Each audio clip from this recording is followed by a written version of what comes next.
guys, how's it going? MaskMonger here, and if you don't know yet, you're on the MaskMonger's channel, which is me. Hi, I'm MaskMonger. Tim, Vinny, McChill, whatever you want to call me. So here we do unboxings, we do mask making, we talk, we do lives, just whatever I want, you know. What do you want to do? Well, whatever you want to do it on your own channel, not on here.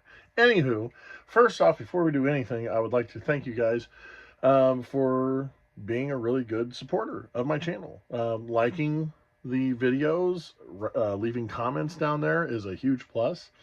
Sharing this with your friends. I mean, that's one of the big things that helps my channel grow with the YouTube algorithm. The more activity that happens on these videos, the more likely they're going to show it to people that don't even know that I exist.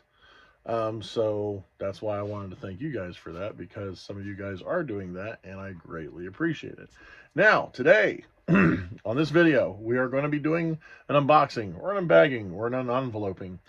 But it is not exactly what you think it is. It's not going to be a mask. It's not going to be a trinket or anything, but it's something that I'm going to use when making masks and props. And it comes to me by way of Apple Jacks. Apple Jacks just found me on my TikTok live. He is a clown, professional haunted house actor and stuff. Has a great getup and everything. And I will tell you what he got me when I open it up and why this is something important when you're a mask maker, especially when it comes for like the macabre and the gore and everything like that. So, and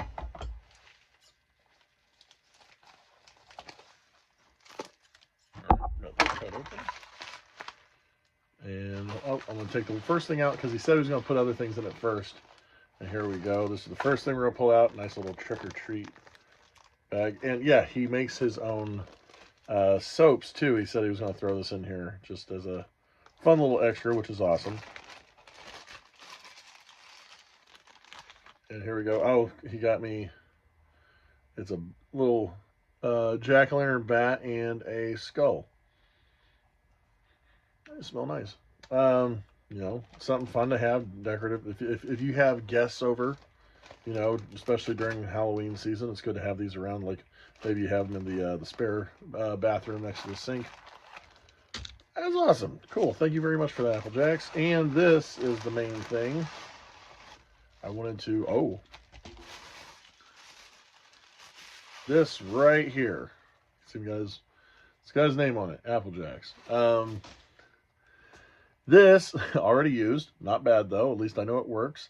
And if you don't know what this is yet, I will show you real quick. But first thing, just a little minor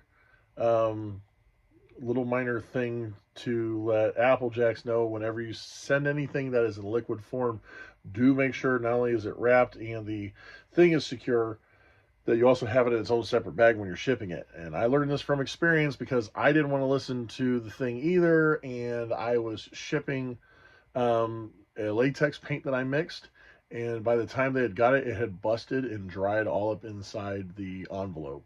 So food for thought for next time. But this is awesome. Already got it in its own bottle. And if you guys want to know what this is, I'm going to tell you. It is basically, it's permablood. If you guys haven't heard of permablood yet, permablood is an awesome piece that a lot of mask makers will use, a lot of prop makers will use, and costuming, depending on what you're doing in your haunted house, horror movie, stuff like that. But to better give you an example, I'm going to show you. All right, so what we have here is one of my deadbeats. If you guys know, I have a series of different masks that I have. This one is the deadbeat. And you see that he already has some blood on him. I've done my own version of a permablood, but what I've noticed is, if you look especially around here, how faded it gets. Now I have to put it on super thick for that. But with this stuff, it doesn't have to be. Now I'm going to check the tip of it to see, because it does look like it could potentially be gummed up. Now this stuff, after it sits for a minute, it becomes completely watertight, and I'm cleaning out the spray nozzle front, which has a nice thick coat on that. So hey, they could have saved that from it. I don't know if it will spray or not, but I'm going to give it a good shake just because I always do that. Any liquid that I use, I'm going to do a tester spot back here, and we'll try doing a little spritz. Nope.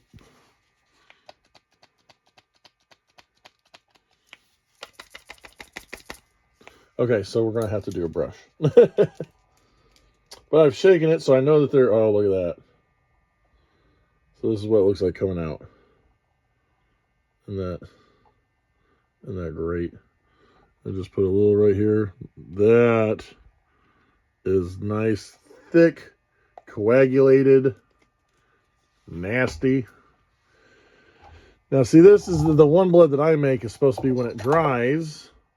It is supposed to look more like a dried blood and stuff. However, I've noticed that if you get it wet enough while you rub on it, it will start to come off. And we're going to hit that with a clear coat later on anyway. But with the perma blood, when you put it on after it dries, that is it. And actually, one of the things I want to do right now is I do want to make these eyelids just a little bit bigger. I want to make them look more like they were sliced open. So we're going to do that right now. Originally, I didn't want to do it because I'm like, oh, well, then I don't have the extra blood to make it look very, gory. Now I have it, so I'm going to do it. We'll do the other side too.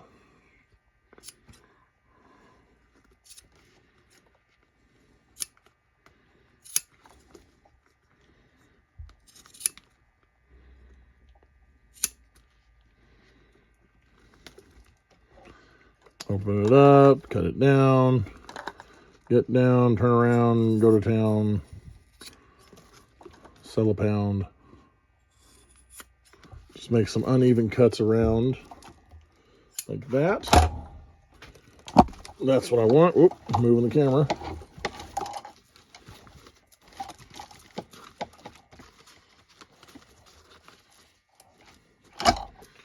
All right, there's that. So what I'm going to do now, so I'm going to take one of my random sponges here.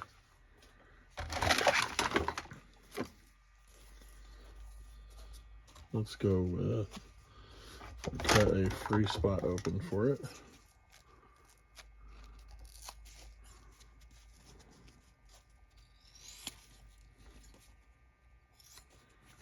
There we go, I got that little sponge right there. We're going to use, put a little bit on the sponge. We're going to dab around the eyes.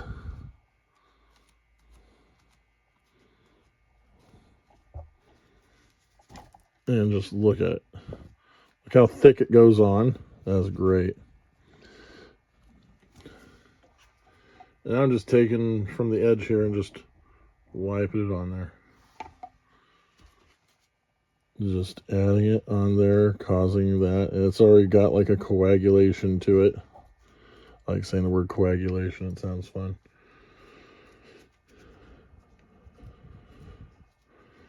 Make it a little messier. Now we're going to do the other eye. Because, it's supposed to be ripped off a person's face. You don't want it to be too clean. Like the way I see it is, they ripped it off and immediately started working with it. They didn't set it down and get it tanned or anything like that. They didn't go through a tanning process. And when I say tanning, most people that are hunters that get hides and skins, they know what I'm talking about. So that looks great. Now just add some more up here. Like I said, we want it to look like the flesh has been torn off. Even if I get some of the perma blood on the leather, that's okay, because maybe they were strapping it all together while it was fresh. Every mask tells a story. And this is my story of my first mask with perma blood. Yay. Like I said, I've never used PermaBlood before. Now, it does just wash off your hands with like soap and water. There may be staining to it. It's fine. A lot of times they say when you're using PermaBlood to please wear gloves. I'm still one of those guys that doesn't. I have gloves. I just don't wear them. All right. And now we're going to get the other edge real quick. So, hey, now we did the unboxing, and now you're watching me detail one of my masks. Isn't this fun? We're going into Bob Ross mode. Just pretty little blood stains. Here we go. I'm going to go outside and talk to a squirrel. I need some soothing music. Play some elevator music, will you? Okay, thank you. Get all that underneath.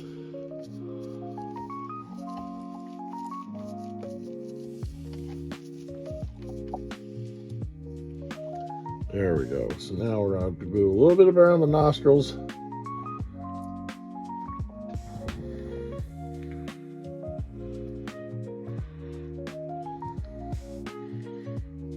And the mouth.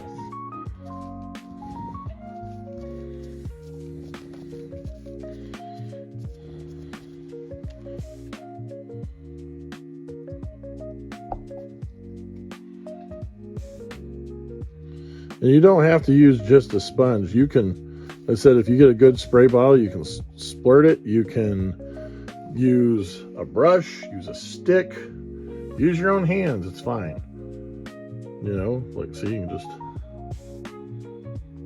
just smear it on. A lot of times, unless you take on a lot, it doesn't run much. You know, it just stays where it's at.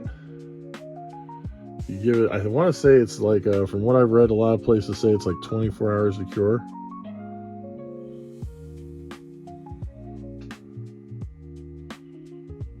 So,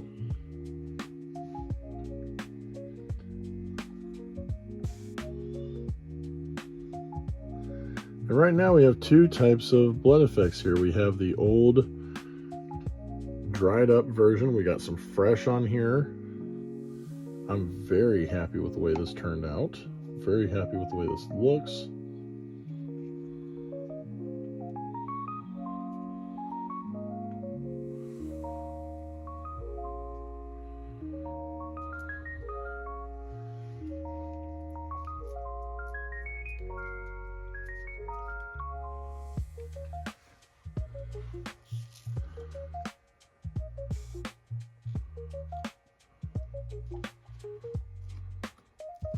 Is he even putting... And what I also may end up doing, just because it might be a fun thing, I've only done one other mask before, is I may take a little bit of this PermaBlood, when it dries, flip it inside out, and coat the entire inside of the mask. And I will show you the reason why I want to do that, because it's really cool. My buddy did it for a mask for me, and I cherish this mask. And you guys have seen it before.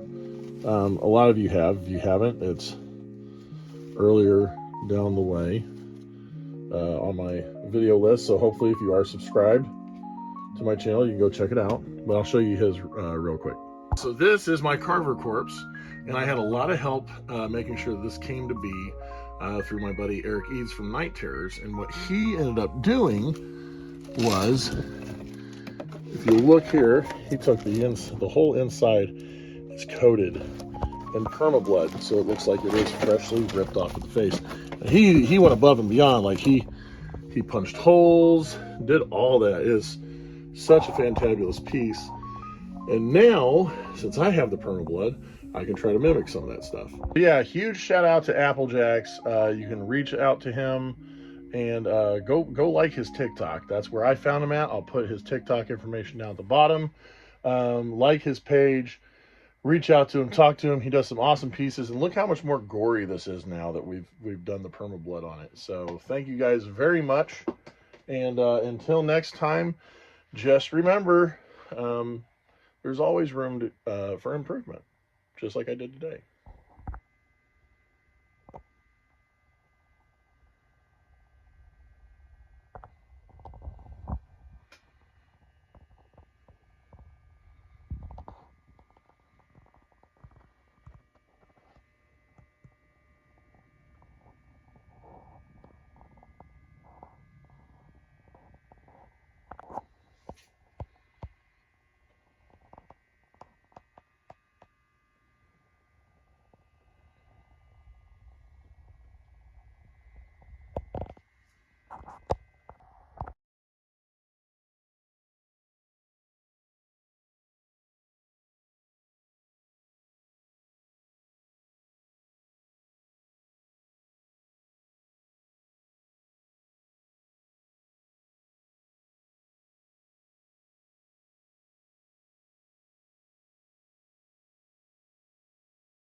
Make sure to press the like button, smash the subscribe button, and guess what?